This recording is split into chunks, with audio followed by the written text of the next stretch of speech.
Hello and welcome back to the studio. Today's Bob Ross classic is Hidden Delight, a cabin painting. Now, love them or loathe them, you might want to put a building in a painting one day, and I've included some little tips and tricks to help you achieve a great looking building for your paintings.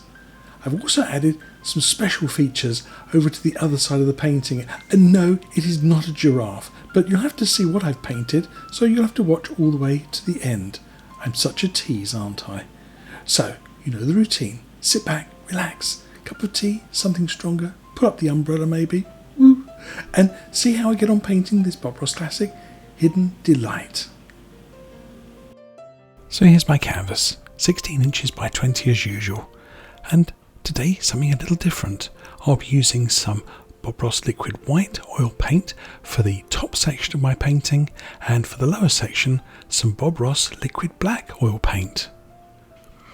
I'll be using some Bob Ross 1-inch brushes, a nice new one and a couple of older ones for the liquid white and an old one for the liquid black. I'll be using a filbert brush, a fan brush and a Bob Ross liner brush, and of course a Bob Ross palette knife. So let's get started. An old Bob Ross 1-inch brush and some liquid white. And I want to paint really the top section of my painting, sort of imagine a curved shape like a ball. I'll extend it out a little further and blend it into some liquid black. Remember to apply this very thinly and very evenly. I want to use this brush again for my liquid black, so I dry clean it thoroughly. Top tip folks, don't forget to stir your liquid black. It might have been sitting for some times, and yes, give it a good 5-minute stir on the old art watch. It should be nice and creamy and runny, not thick and gloopy. I've put a small amount in a dish just for ease of application. Again, apply it sparingly and blend it into the edge of the liquid white. There shouldn't be a hard distinction between the two colours, but a sort of nice grey change of colour. Now, back to a nice new 1-inch Bob Ross brush, and my first colour, which is yellow ochre. I'll list the colours down below in the description. Load your brush well and decide where you want the centre of your bright spot to be. A little right of centre and a little higher than midline. And I just crisscross on a loose patch of colour. No hard edges folks. If you leave it nice and loose, it'll be easier to blend the next colour. I'm going to go straight into some cadmium yellow. Blend it well. Then dark sienna. Once again, lots of blending folks. This is a good workout for your arms. You'll know you've done this sky by the time you've finished. I've taken this out till it starts to bump into the liquid black. Now, a touch of Van Dyke brown. This is a wet on wet oil painting technique, so don't let your canvas dry out before beginning your painting. Once you've finished blending your sky, it's time to add the bright spot. I've got another clean 1-inch brush, and I'm going to go into some titanium white, and I load the corner of the brush very well. I'm going to put my bright spot just here in the middle of that yellow ochre. I start off by making just a little dab. I like to use the dabbing technique for blending this paint into my sky. Notice how I keep the corner of the brush, which had the titanium white on it, always facing towards the centre. It sort of radiates out and looks like rays of light from the sun. Keep tapping until you can't see the edge of where the light and the sky meet. Now, I use some dark sienna. Gosh, I think I need to get a new tube. That's getting a little bit gooey now, but well, if you're anything like me, you don't like to give up on a tube of paint until you really have to. I also add a little black and a touch of white. Top tip, do a little test first. Dab a few colours on and see what they look like. I think that looks a little bit too dark, so I put some more white and a little bit more of my gooey dark sienna to one side and blend my colours again. Try again. Yes, that's what I'm looking for. I'm going to be going above halfway, and I want just a distant tree line. Another top tip for you, put a few marker trees on first. It'll save you getting out of position. painting them too tall or letting them sink too low. Now, watch my technique carefully. I slowed the video right down. I tap and let the brush slide down. It creates a lovely point to the top of your distant fir trees.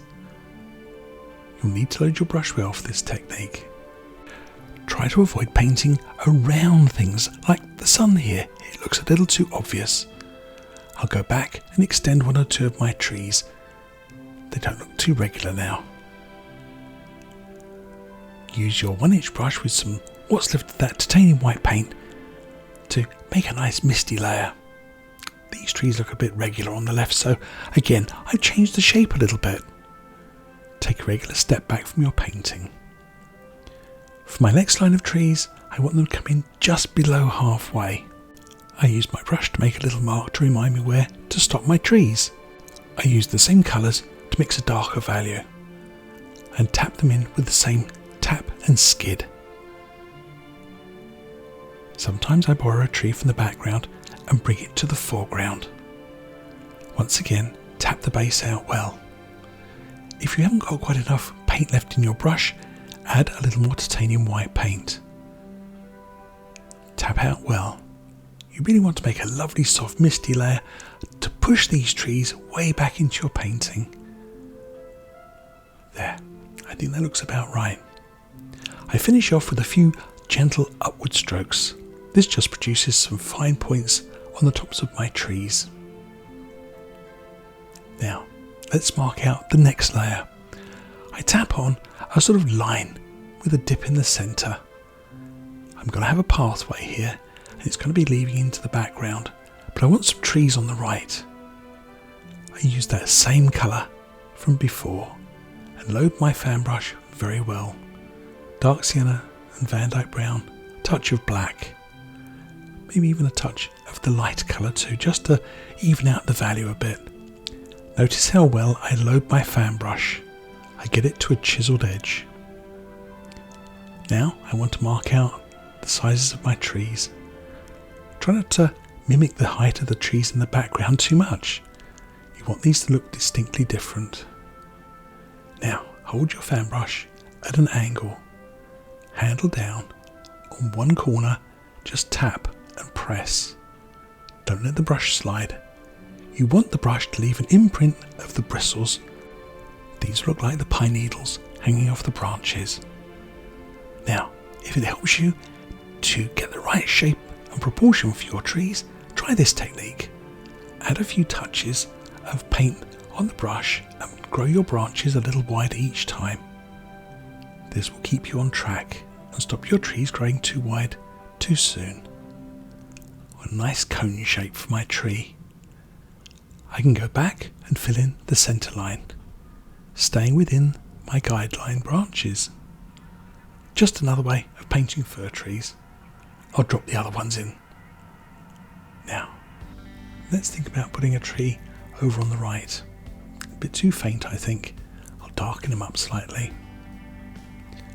I'll add some more trees to the left. Same technique. Drop in a few marker branches and then fill in the centre lines. Somewhere over here I'm going to have a cabin, so I don't worry too much about going all the way to the ground on that left side. Again, missed it out very well. I think I might add a few more branches here just in case my tree line doesn't meet my roof. Gosh, my dark sienna really should be going in the bin, I think. But I bet I'm not the only person to have a really old tube of paint which you just can't bear to throw away. I've remixed my colours, same as before, maybe a little more black this time. Notice how I tap and splay the bristles of my brush open. It's important that you get your brush to really open up nice and wide. When you come up to your canvas, you want to be tapping and create this lovely leafy shape. It's a textured paint, which means it'll take a nice highlight. Remember, a thick dark underpainting will let a thin highlight colour stick easily, so don't thin this paint out. I'm afraid it's a problem some of us have. We think we should be putting thinners in our paint, but you really shouldn't. I'll add another bunch of trees and bushes over on the right hand side. Now, back into my highlight colours. These are thin and oily. A thin paint will stick to a thick paint. So these thin oily colours need to be tapped into the brush very well. Check that out. Nice and open and lacy. And touch gently. Do one little section at a time. A top bit, a side bit, maybe a branch in the very centre as well. Save some shadow though. It will give your painting that depth. It stops your trees and bushes becoming just like big thumbprints. There. I'll add a few more on the other side as well. I'll add a little touch of red into my colours, but not too much. Red and green make brown. So I use ochres, yellows, but no greens. I use my palette knife to raise a little point at the tops of my fir trees and a few little fir trees in between. Now, with a drop of thinners, I mix up some Van Dyke brown and some black on a liner brush. Roll your brush through the paint, make it into a nice point. Now, hold your brush far back. It's a top tip for painting nice trees. If you use just your fingertips, you can make these lovely wiggly jiggly shapes. Drop in some branches of maybe some distant trees. They're not in leaf yet. This looks more like an autumn scene, so these trees won't have any leaves on them. So make them the best you can. Time for a cabin. I've printed some reference photographs. I got these ones off of Pixabay. They're free, so there's no copyright on them. And I've chosen 3 different sizes. I'll choose which one I think suits best. This one I think is the right size, maybe that one, but I think this is my favourite. My top tip is to put it onto some tracing paper. Get rid of all the extra detail you don't need. My first step is to paint this shape. It's like a big arrow. I want to work out the proportions using my palette knife, but I'll figure out where that centre line is first. I think it's going to be from here. This is the base of my cabin, and well, it's about 2 knives tall. So 1 and 2, and I make a little line. That's the centre line at the front of my cabin. Now I can measure out from the centre about 1 knife width. I make a little mark on the painting again and join it up. I think it has to be going slightly uphill and maybe not quite as far to the left as it is to the right. There. Now, simply keep on adding different dimensions. About 1 and a bit to the right. There we go. Draw a little line. This is about 1 because things further away on the left are a little bit smaller. Again, mark the height up to the eaves. And now you can draw the top of the big arrow. Continue measuring and marking your canvas. But don't worry if you go wrong. I make a little mistake on my painting in just a second and you'll see how I fix it. But pay careful attention to the sizes and angles. It's easy to go wrong. If you enjoy watching my videos, don't forget to subscribe to the channel.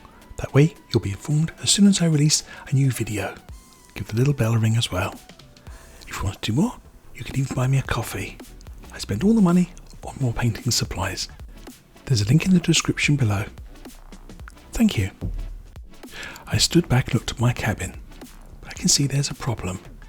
This part of my roof is too wide. I think I should have made it more parallel to the line at the front. That's the better angle, I think. So I'll repair this small section. Add some dark back and then just a few touches of highlight, and it's fixed. I'll carry on scraping out the excess paint on my cabin. Remove as much as possible. it makes adding highlights so much easier. I use my palette knife and gather up a small roll of Van Dyke brown. Using firm pressure, really press this down into the canvas. I'm looking just to stain the canvas with colour. I don't want a thick layer of paint to work on. I add some to the side as well. Don't worry if you make some mistakes here and go too low. We'll tidy that up later on. Top tip, don't lose the corner of your cabin. It'll really change the proportions. I fill in the roof line at the same time. You can see here that this line is a little bit off. I let it sink a bit too low, but it's easy enough to trim it away. Remember, you want things to be getting smaller the further they go away from you. So a slight upward angle is what I'm looking for.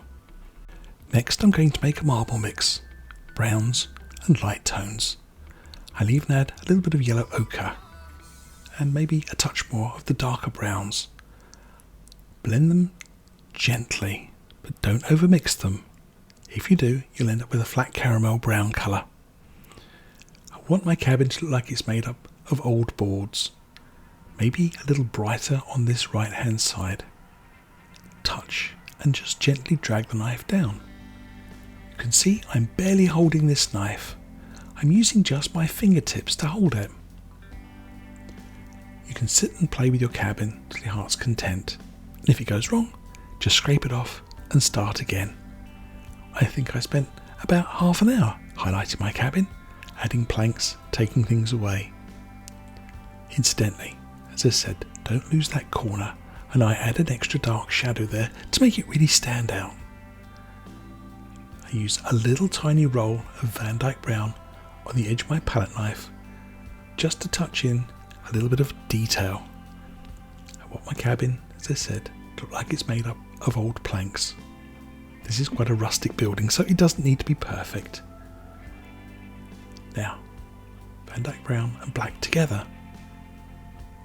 I want to fill in this little overhang. It's a dark shadow. There. Don't worry if it's not perfect again. I come back in a second with my liner brush and just tidy things up. Now for some details on the roof. I use a very light marble mix colour for this.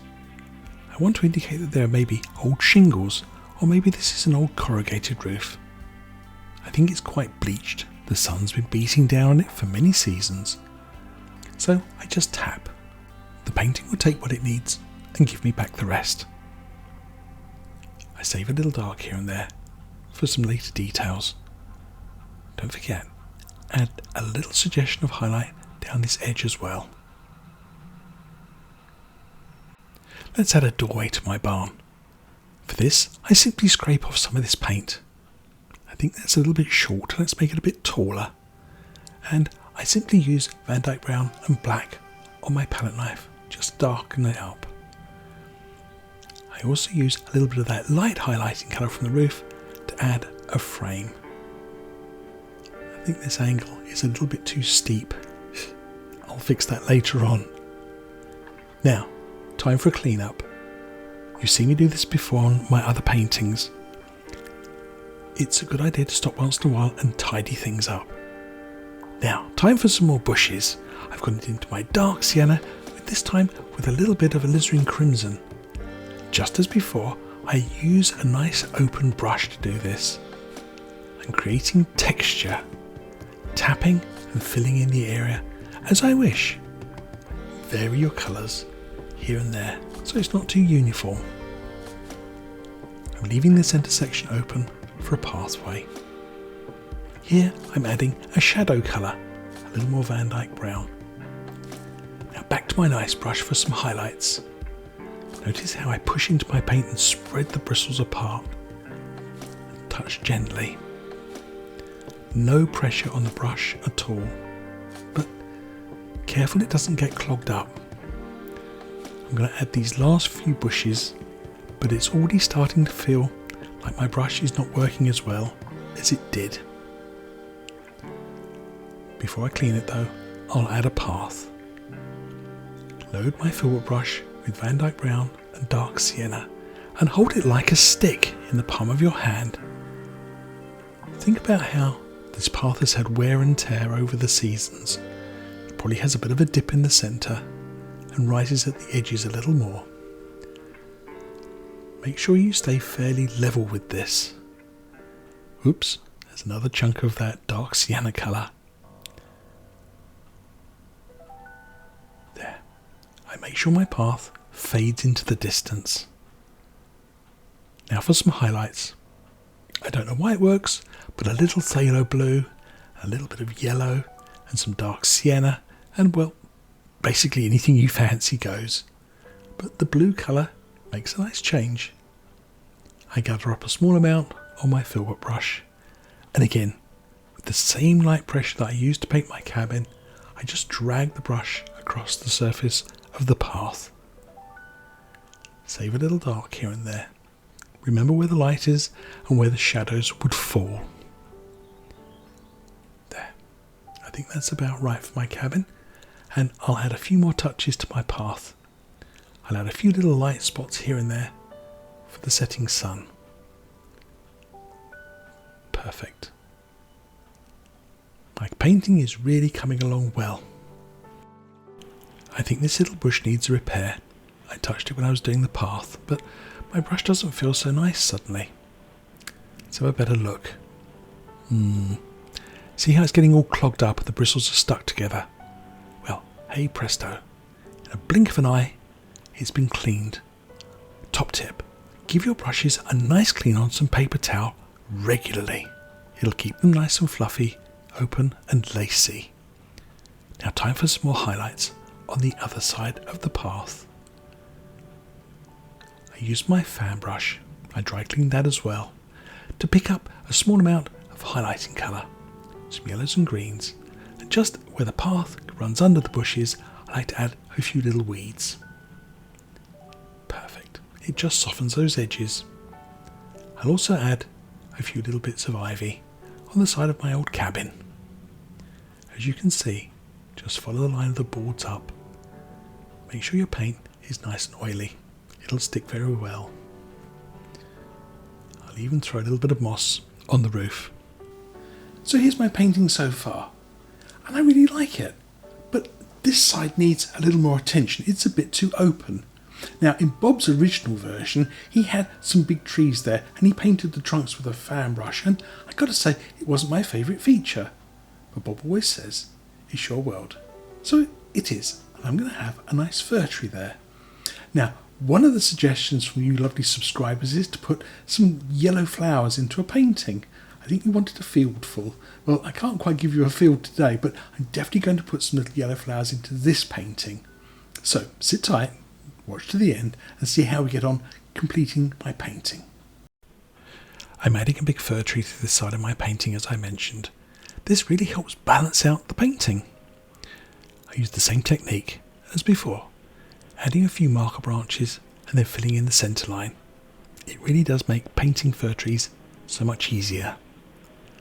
I'll add a centre line for a trunk, that's just a little bit of that light marble mix, and I'll even add a few highlights to this tree. I go through some of my yellow ochre and cadmium yellow and Indian yellow. I'll be highlighting the left side of this tree. Keep a lot of dark though. If you over highlight it, well, it loses so much of its depth. Now, let's add a few little details. Some hidden delights.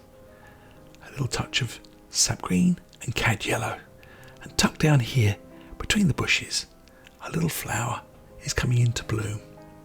We'll start with some little buds here and there. A few more touches of colour here. And down here in the foreground, I'll even paint some little flowers. Start off by making just a couple of small strokes like little pips. Then add some little back petals. Keep them small though. It's surprising how detailed you can paint with a liner brush and just adding the suggestion of a petal here and there. Your painting comes to life. These hidden delights are such fun to paint. I almost put in a field full after all. You'll see that sometimes all you have to do is have one or two detailed ones and then just add a few dots and dashes here and there, and they automatically become little yellow flowers. My version of the Bob Ross classic, Hidden Delights. So there you have it, Hidden Delight, another Bob Ross classic with a few little extra twists from me, of course. But don't move, there's another lovely painting coming along here, especially if you're trying to paint cabins. Happy painting, people.